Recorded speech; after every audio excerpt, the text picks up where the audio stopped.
I believe very strongly that one should live one's beliefs. And at that time, tactically, I believed that men were the enemy.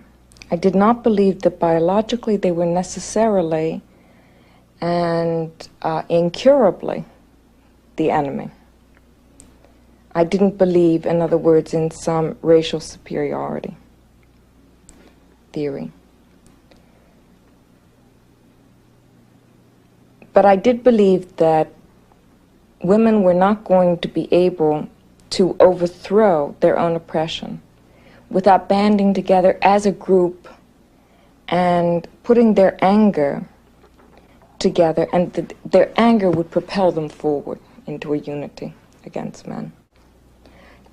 It's a cliche, of course, now, in most places where when you first get together with women, you always thought you were the only woman in the world who always met nothing but jerks, right?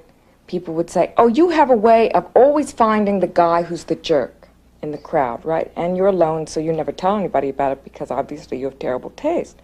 And then you meet all these other women who also met all the jerks in the world. And you put all those jerks together and you realize that men are a problem. So, taking that position, I didn't see how you could say men are the enemy and walk around with them. It was really quite simple. But as far as not speaking to a man and not walking down the street with a man, the reason that attracted so much attention at the time was not that what I was doing was so peculiar, but what everybody else was doing was so peculiar.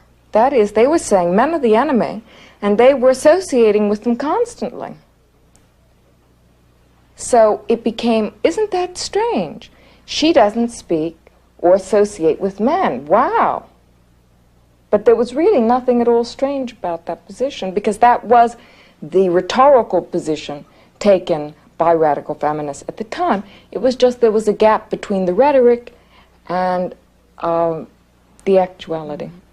I think one thing that's interesting as far as the role that lesbianism has played as an issue in terms of feminism is how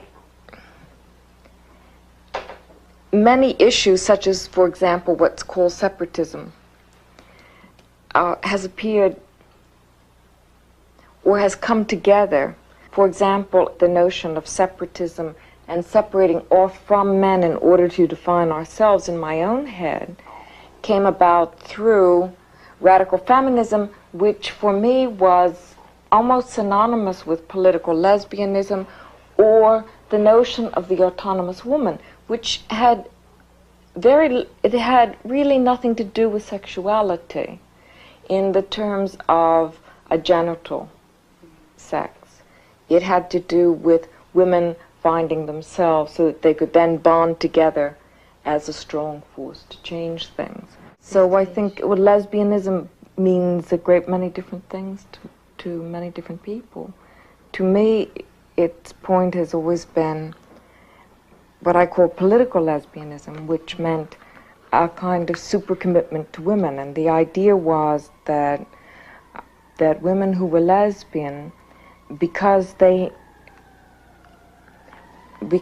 had to turn to other women for their emotional and physical needs to be met, that this would necessarily make them fight for the position of women more, whether it was economically or whatever other rights were involved.